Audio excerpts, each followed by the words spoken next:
Oggi facciamo insieme il panduro del grande maestro Giorilli, un panduro a due impasti, uno dei più buoni che abbia mai mangiato, morbidissimo, scioglievole e profumato, fatto con lievito madre.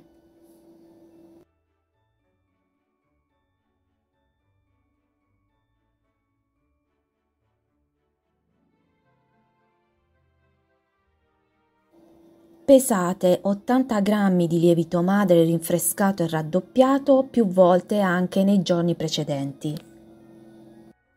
Mettete il lievito spezzettato nella ciotola della planetaria, aggiungete 315 g di farina con forza 320-350, poi aggiungete 260 g di uova intere fredde, all'incirca sono 5 uova, ma voi comunque le pesate sempre. Non le aggiungete tutte una volta, ma solo una metà, l'altra metà le aggiungeremo dopo. Azionate la planetaria e lavorate a velocità 1, dovete ottenere un impasto liscio per 10 minuti. Dopo 10 minuti aggiungete le restanti uova e fate incordare ed assorbire. Dopo aggiungete 95 g di zucchero semolato a più riprese.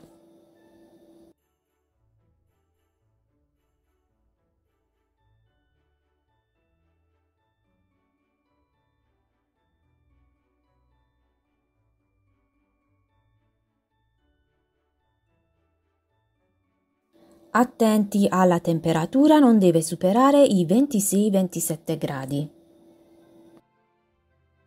Sempre a più riprese aggiungete 110 g di burro a pomata.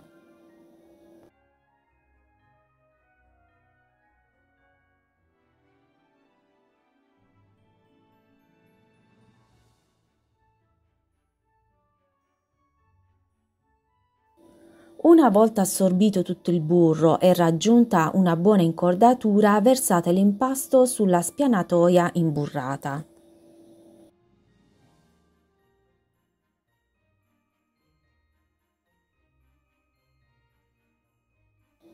Date delle pighe all'impasto per dare forza, lo pirlate e lo mettete in una ciotola unta di burro. Mettete, mi raccomando, un segno, deve triplicare tutta la notte a 23 gradi, ci vorranno all'incirca 10-12 ore.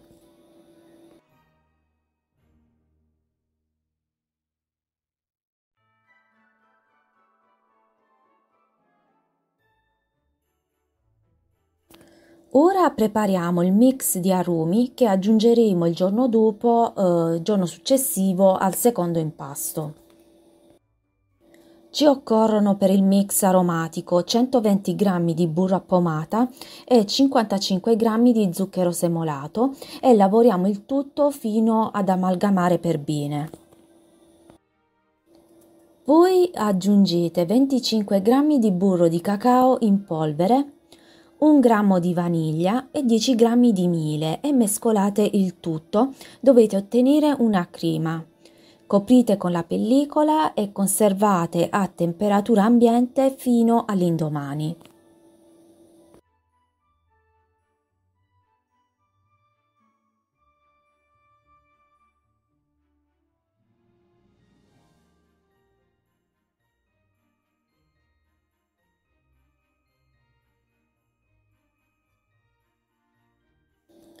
Il mattino successivo, ecco il primo impasto che è triplicato.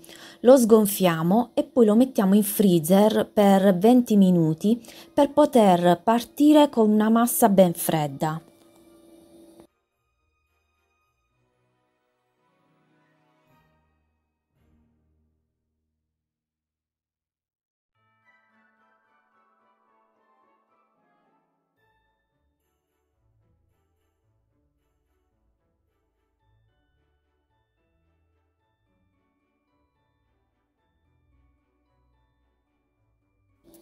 Dopo il riposo in congelatore per 20 minuti, dividiamo il primo impasto a metà e una metà la mettiamo nella planetaria.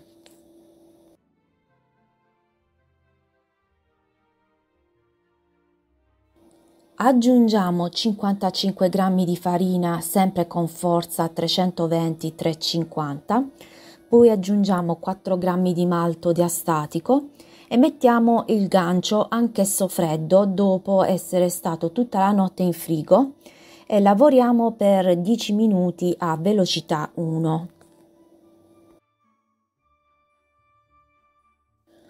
Quando avete ottenuto un impasto liscio, aggiungete l'altra metà del primo impasto e poi aggiungete anche 5 g di sale. Azionate la macchina sempre a velocità 1.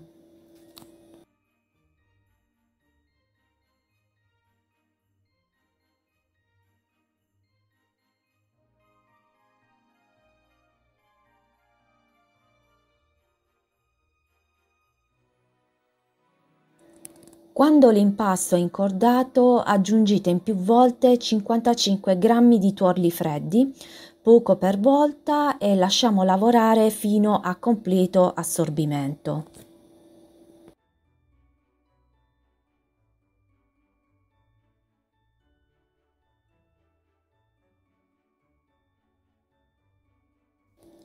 Aggiungete 20 g di panna fresca in 2 volte.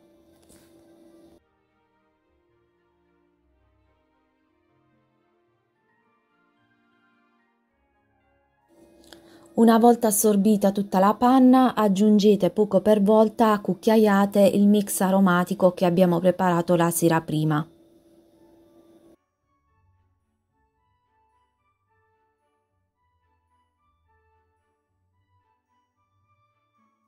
Dopo aver aggiunto tutto il mix aromatico e raggiunta una buona incordatura, ribaltiamo l'impasto sul piano imburrato e con le mani sempre unte di burro andiamo a dare delle pieghe e a metterlo in un contenitore imburrato e lo facciamo riposare 30 minuti coperto a 28 gradi.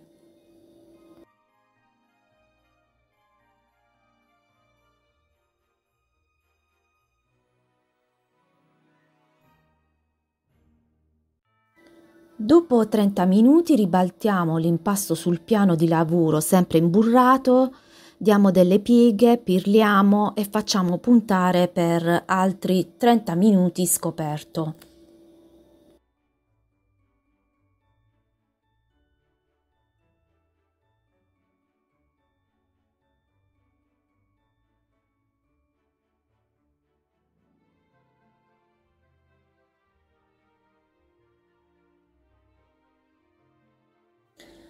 Dopo altri 30 minuti andiamo a pirlare per l'ultima volta e lo mettiamo in uno stampo da 1 chilo imburrato con la chiusura laterale e sbattiamo lo stampo così non si formeranno bolle d'aria.